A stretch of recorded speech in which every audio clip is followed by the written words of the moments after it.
నువ్వు కాదు అనుకున్నట్టే రాజా కూడా కాదనుకుంటే నీ కొడుకుని ప్రాణాలతో వదిలిపెట్టడు భార్గవి. మనం పిల్లలకి ఆస్తులు ఇవ్వాలి కానీ పగలు పెంచకూడదు. ఇలా రెచ్చగొట్టి అవతల వాళ్ళని ఏడిపించడం వల్ల నువ్వు సాధించేదేంటి చెప్పు? మిమ్మల్ని అన్నయ్య అని పిలవచ్చా? అతన్ని కలిసి డబ్బులు ఇవ్వకపోతే రక్తాన్ని పంచాను గాని అమ్ముకోలేదని డబ్బులు తీసుకోలేదు.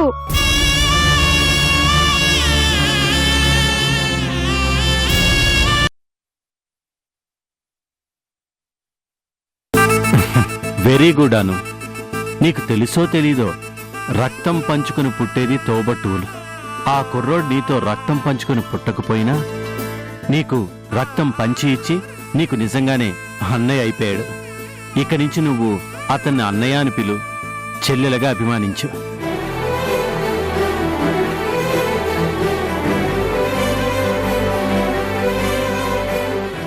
అలాగే తాతయ్య.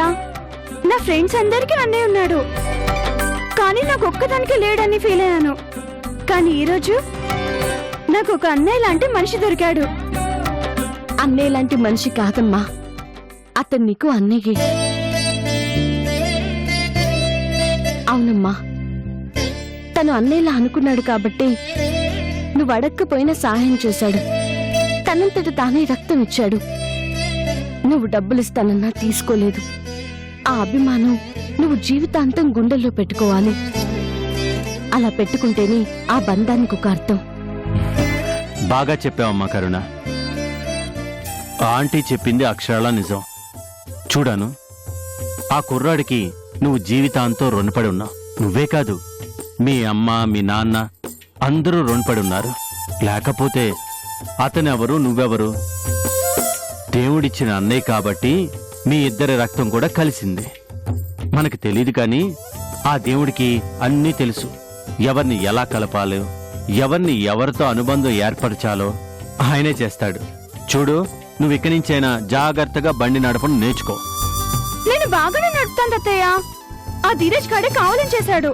సర్లే, వాడి సంగతి నేను చూసుకుంటాను గాని నువ్వు బండి మాత్రం నీ జాగ్రత్తలో నువ్వు నడపడం అలవాటు చేసుకో, సరేనా? నాకు టైం అవుతుంది. అమ్మ కరుణ, వస్తాను. పదండి.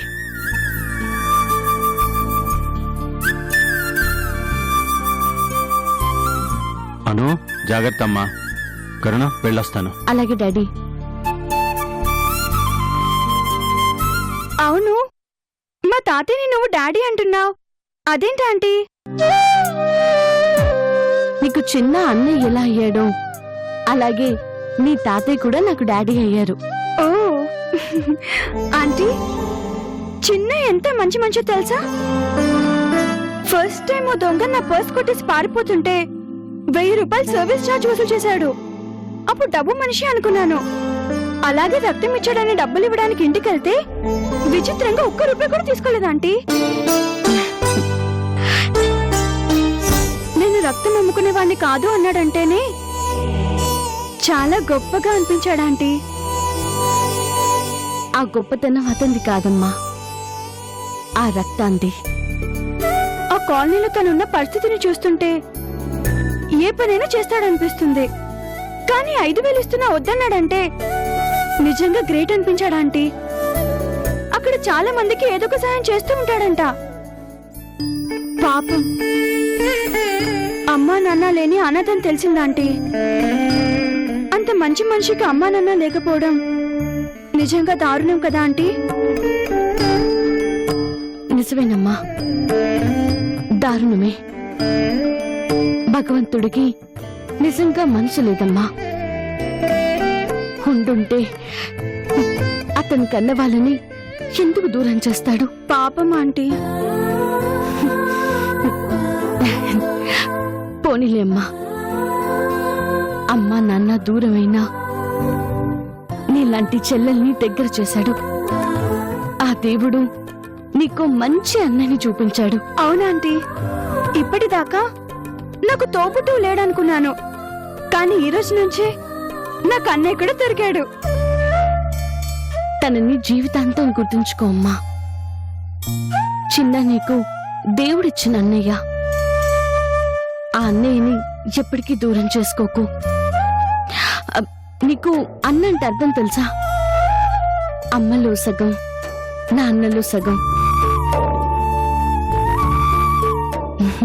అమ్మ నాన్న తర్వాత అంతటి స్థానం అదేనమ్మా.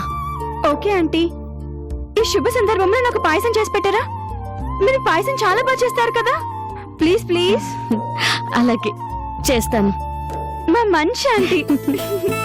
నేను లోపలికి వెళ్ళి టీవీ చూస్తాను. ఉమ్.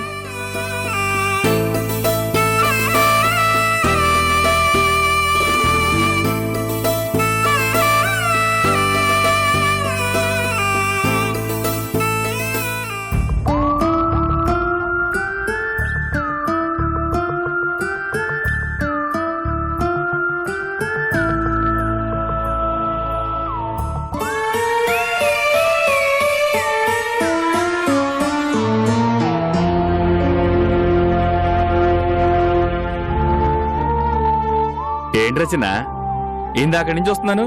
ఏం చాలా డల్ గా ఉన్నావు? ఏం లేదురా. ఏం లేకపోవడం ఏంటి? ఏదో ఉంది. లేకపోతే అలా ఎందుకుంటావు? కొంపదీసి అన్నయ్య అని పిలిచేసరికి కనెక్ట్ అయిపోయావా ఏంటి? చచా, అదేం లేదురా. మరి అయితే డబ్బులు ఎందుకు తీసుకోలేదురా? చెల్లి మహాలక్ష్మి మంచి బిగ్ షాట్ లా ఉంది. పెద్దన్న కోసం ఓ 10, ఈ చిన్నన్న కోసం ఓ 5 ఇచ్చేది కదా. ఆ 15 ఉంటే మనకి 2 నెలల పాటు డోకా ఉండేది కాదు కదరా.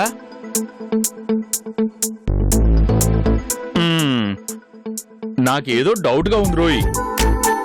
అన్నయ్య అనగానే నువ్వేదో సెంటిమెంట్ గా ఫీల్ అయినట్టున్నావు. సెంటిమెంటా ఆయింట్మెంటా? మానాక అలాంటివి లేవు. మరి మంచి ఛాన్స్ మిస్ చేసావు కదరా. అరే పిచ్చి పండు, అక్కడే ఉందిరా అసలు కిట్కు. ఇవ్వగానే డబ్బులు తీసుకున్నావు అనుకో, ఆ కనెక్షన్ అక్కడితో కట్ అయిపోతుంది. డబ్బులు తీసుకోలేదు కాబట్టే అన్నయ్య అని పిలిచింది. అలా పిలిచింది కాబట్టే రేపా సెంటిమెంట్ మళ్ళీ మళ్ళీ వర్కౌట్ అవుతుంది. అమ్మ చిన్న, అప్పుడు అవసరమైన ప్రతిసారి మనకు కావాల్సింది అడిగి తీసుకోవచ్చు. అందుకే వద్దు అన్నాను. అమ్మ చిన్న, నీ పేరు చిన్నా గాని నువ్వు మాత్రం చిన్నోడి కాదు రోయ్. నీ చెల్లెల సెంటిమెంట్ వెనక ఇంత ఆలోచన ఉందా? మరి లేకపోతే ఇలాంటి వాళ్ళని ఎప్పుడు మన అవసరానికి అడ్డు పెట్టుకోవాలరా. ఎప్పుడైనా మనకి మనీ అవసరపడిందనుకో, వాళ్లే మన పాలిట మనీ పర్సు. మరి ఎందుకురా ఇందాక నుంచి ఆ మొహం అలా పెట్టి కూర్చున్నావు? రేపు కోర్టులో సాక్ష్యం చెప్పాలరా, దానికి రిహార్సల్స్ ఏవి. ఓహో, ఏంట్రా ఇద్దరు మళ్ళీ ఊరి మీద పడ్డారా? తప్పదు కదా బాబాయ్. ఏదో ఒకటి చేయకపోతే ఇదిగో తిండి ఎవడు పెడతాడు? కాలే కడుపుకి మండే బూడిదా అని ఏదో ఒకటి చేసుకోవాలి కదా. బూడిదుద్రా బిర్యానీ కోసం ట్రై చేద్దామంటే నా మాట వింటం లేదు బాబాయ్. రేయ్, నువ్వు ఆపరా నీ ఏదో బిర్యానీ గోలా. ఒరే చిన్న, ఎంతకాలం ఇలా బతుకుతారు చెప్పు? ఒంట్లో ఓపుకున్నంతకాలం ఏదో గడిచిపోతుంది. ఆ తర్వాత పరిస్థితి ఏంటో చెప్పు. అందుకే జీవితంలో స్థిరపడడానికి ఏదో ఒకటి చేయండి రా. నాకు స్థిరపడాలనే ఉంది బాబాయ్, కానీ ఎలా? మనకా చదువు సంధ్యలు లేవు, వెనకాల అమ్మా బాబు లేరు, ఆస్తులా అంతకంటే లేవు. ఇంకెలా స్థిరపడాలో చెప్పు. ఒరేయ్, మనసుంటే మార్గం ఉంటుందిరా. ముందు మీరిద్దరూ ఇలా అవరగ తిరగడం మానేయండి. అరే, బాబాయ్ చెప్పినట్టు చేద్దాం. రేపటి నుంచి బాబాయే మనకి పని ఇచ్చి డబ్బులు ఇస్తాడు, సరేనా? ఒరేయ్, నేనెప్పుడన్నాను రా? మరి నువ్వే కదా బాబాయ్ ఆవారగా తిరగటం వద్దు అన్నావు. మరి మాలాంటి వాళ్ళకి పని ఎవరిస్తారు చెప్పు? మా అంతటి మీ మీద కష్టపడుతుంటే మధ్యలో చేరి సలహాలు చాలా చెబుతున్నావు. సలహాలు కాదురా, అనుభవంతో చెప్తున్నాను. ఈ వయసు ఎక్కువ కాలం ఉండదురా. వయసు పెరిగే కొద్దీ ఓపిక తగ్గిపోతుంది. అప్పటికి మీరిద్దరూ ఏదో విధంగా స్థిరపడాలనే నా కోరిక. పోనీలే బాబాయ్, అప్పిచ్చిన అభిమానంతో కనీసం నువ్వైనా మేము బాగుండాలని కోరుకుంటున్నాం. సర్లే, నీ మాట ప్రకారం స్థిరపడే మార్గం ఆలోచిస్తాం. అది సరే గాని, మన టీచర్ ఏమో లక్ష్యం ఉంది కదా, వాళ్ళ నాన్నగారికి ఒంట్లో బాగోలేదట. అవునా? బాబాయ్ బిల్లు. వస్తున్నా. వెళ్ళేటప్పుడు ఒకసారి పలకరించి వెళ్ళండి. అలాగే బాబాయ్.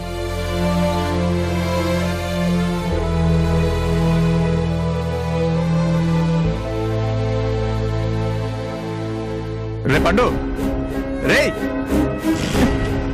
వీడు తిండిలో పడితే వెండు రేయ్, పిలిస్తే పలకమేంట్రా?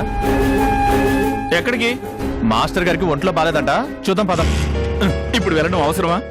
మనకే జోబులు ఖాళీ, అక్కడికి వెళ్ళి ఏం చేస్తాం? చూసి పలకరిస్తే చాలరా. ఎక్క పద పద. నాన్న ఈ టాబ్లెట్ వేసుకోండి, వేసుకోండి నాన్న. నాకేం వద్దమ్మా, ఎన్ని మందులు మింగినా ఈ జబ్బు తగ్గదు. అలా అంటే ఎలా నాన్న? వేసుకోండి, వేసుకోండి నాన్న.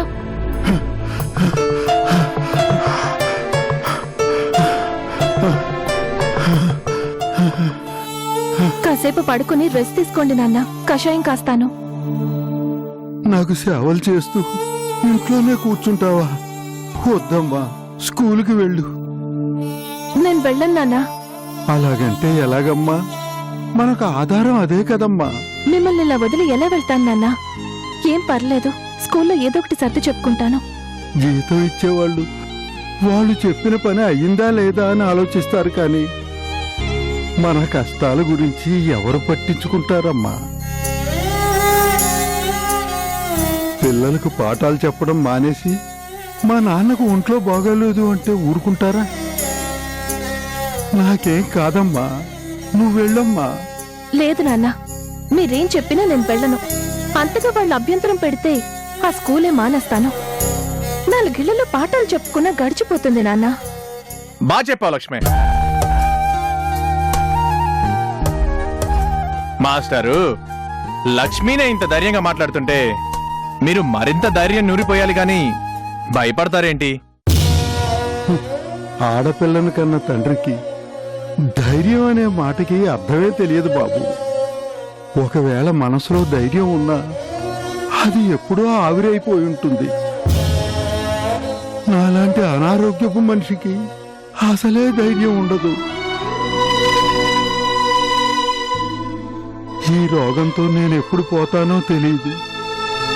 నా వల్ల పాపం నా కూతురు కూడా బాధపడుతోందయ్యా. నాన్న, దయచేసి అలా మాట్లాడకండి. మాస్టారు, ఎందుకు అంత దిగులు పడతారు? ఏ జబ్బుకైనా మందుంటుంది, అది వేసుకుంటే సరిపోతుంది. నా జబ్బుకైతే మందులు దొరుకుతాయి కానీ నా మనసులో గూడు కట్టుకున్న దిగులుకి ఏం మందు తెస్తావయ్యా? మీ దిగులేంటో చెప్పండి. ఇదిగో నా కూతురు, దాని పెళ్లి.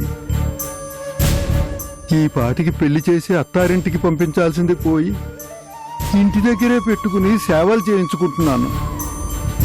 పైగా తన మీదే పడి బ్రతుకుతున్నాను. నా బాధ్యత నెరవేర్చకుండానే వెళ్ళిపోతానేమోనని భయంగా ఉంది బాబు. మీరు బాలేవారండి. లక్ష్మీ పెళ్లి గురించి మీరు ఎందుకు అంత బాధపడతారు? నేనున్నాను కదా.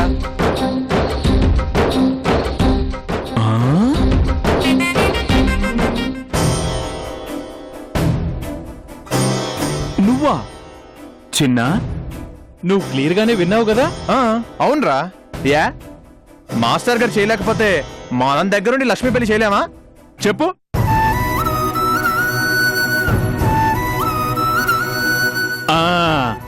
ఇప్పుడు క్లియర్ గా ఉన్నావు అనిపిస్తుంది. చూడండి మాస్టారు, లక్ష్మి గురించి మీరు అస్సలు దిగులు పడకండి. నేనున్నాను, అంతా నేను చూసుకుంటాను కదా. మీరేమీ దిగులు పడకండి. ఏ లక్ష్మి, అంతేనా? ఇప్పుడు ఆ మాటలన్నీ ఎందుకు? అలా కూర్చోండి, కాఫీ తీసుకొస్తాను. లక్ష్మి, మేం టిఫిన్ చేయకుండా కాఫీ తాగంగా? అయితే 5 minutes వెయిట్ చేయండి, టిఫిన్ చేస్తాను.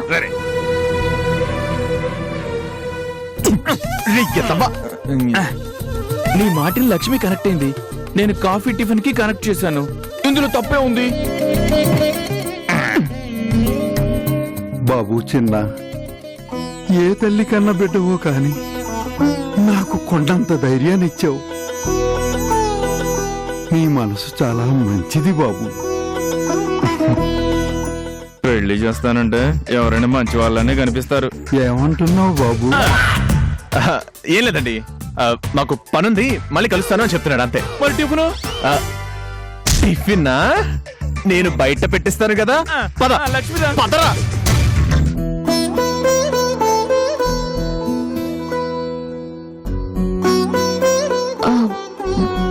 నాన్న ఆ? వీళ్ళిద్దరూ ఏరి? వెళ్ళిపోయారమ్మా. అదేంటి నాన్న, నేను టిఫిన్ చేసి పెడతానని చెప్పాను కదా, అలా ఎలా పంపించారు? పండు వద్దంటున్నా వినిపించుకోకుండా చిన్నానే లాక్కుపోయాడమ్మా.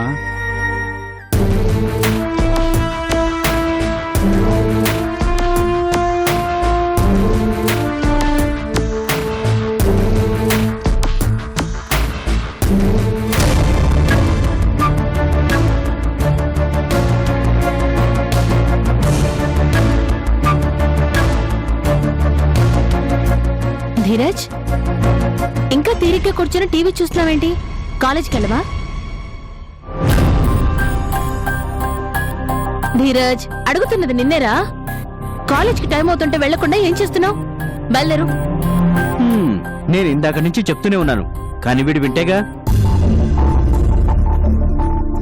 ఏమడిగినా సమాధానం లేదు. అదిగో ఇలా కూర్చొని ఆ ఛానల్స్ మారుస్తూనే ఉన్నాడు. నువ్వు అంతేగా, కోపం వస్తే ఎవరితో మాట్లాడకుండా ఛానల్స్ మారుస్తూ ఉంటావు. అదే అలవాటు వీడికి వచ్చినట్టుంది. కోపం వచ్చిందని తెలిసింది కదా, అదెందుకు వచ్చిందో తెలుసుకున్నావా? ఆ, తెలుసుకోలేదు భార్గవి. ఏమైంది నాన్న? ఎందుకు కాలేజ్కి వెళ్ళడం లేదు? What happened? ఏం కావాలి నీకు? నాకేమొద్దు. నేను ఇవాళే కాదు, ఇక మీదట అసలు కాలేజ్కే వెళ్ళను. ఎందుకురా? కాలేజ్లో ఏమైనా ప్రాబ్లమా? ప్రాబ్లం కాలేజ్లో కాదు, నీతోనే. నాతోనా? నేనేం చేశాను? ఏం చేయలేకపోయావు, అదే అసలు ప్రాబ్లం. ఏంట్రా నువ్వు చెప్పేది? ఆ రాజా వచ్చి నీ కళ్ళ ముందే నా చెంప పగల కొట్టాడు, కానీ నువ్వేం చేయలేకపోయావు.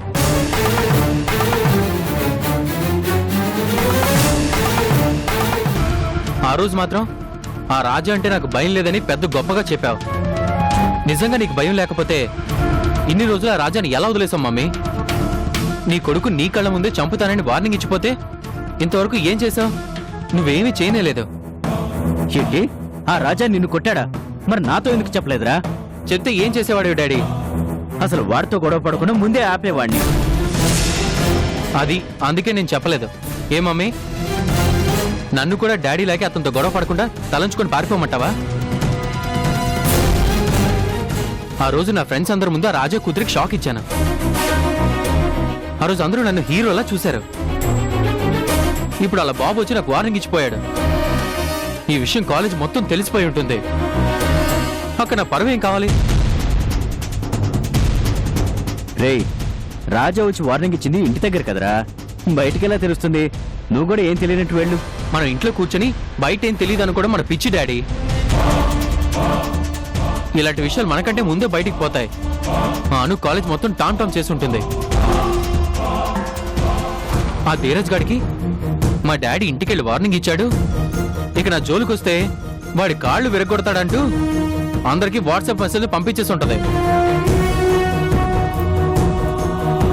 అందుకే ఆ అవమానాన్ని నేను భరించలేను మమ్మీ. అది భరించే కంటే నేను ఇక కాలేజీకి వెళ్ళకపోవడమే మంచిది. రేయ్, అలా అనుకుంటే మనం బయట తిరగలేనురా. సందీప్, నీకు సిగ్గులేదని నా కొడుక్కి కూడా సిగ్గులేదనుకున్నావా? వాడెంత అవమానంగా ఫీల్ అవుతున్నాడో అర్థమవుతుందా? వాణ్ణి నీలా బ్రతకమంటావా? ధీరజ్, నీ బాధ నాకు అర్థమైందిరా. నువ్వు నా కొడుకువి. నీ బాధ చూస్తూ ఉంటే నాకు కష్టంగానే ఉంది. కానీ ఆ రాజాని అలా ఇలా కొడితే లాభం లేదురా. చావు దెబ్బ కొట్టాలి. అది ఎలా అంటే, ఈ భార్గవితో ఎందుకు పెట్టుకున్నాన్రా అనేలాగా దెబ్బ కొట్టాలి. మరి కొట్టు. దానికి టైం రావాలిరా. అది ఎప్పుడు వస్తుంది మమ్మీ? ధీరజ్, డిస్కవరీ ఛానల్లో ఎప్పుడైనా పులిపేట ఎలా ఉంటుందో చూసావా? జింక బెదిరి పారిపోకుండా ఉండేందుకు చాలా ఓపికతో ఎదురు చూస్తుంది. దగ్గరకొచ్చేంత వరకు ప్రమాదం పొంచి ఉందన్న సంగతి జింకకి తెలియనీయకుండా జాగ్రత్త పడుతుంది. అదను చూసి ఎగిరి మీద పడి చంపుతుంది. ఇప్పుడు మనం కూడా అలాగే ఓపికతో కాపు కాయాలి. నాకంత ఓపిక లేదు మమ్మీ. కానీ నాకుందిరా. నేను పగపడితే ప్రాణాలు తీసేంత వరకు వదిలిపెట్టను. సందీప్, ఆ రాజాని ఫాలో చేయమని చెప్పాను కదా, ఏమైంది? ఏదో ల్యాండ్ కొనడం కోసం ట్రై చేస్తున్నాడు అని విన్నాను. అవును భార్గవి, ల్యాండ్ కొనాలనే తిరుగుతున్నాడు. కానీ ల్యాండ్ ఎందుకో తెలీదు. ఒకరిద్దరు ల్యాండ్ బ్రోకర్స్ను కూడా కలిశాడు. అయితే గట్టిగా ఫాలో చెయ్యి.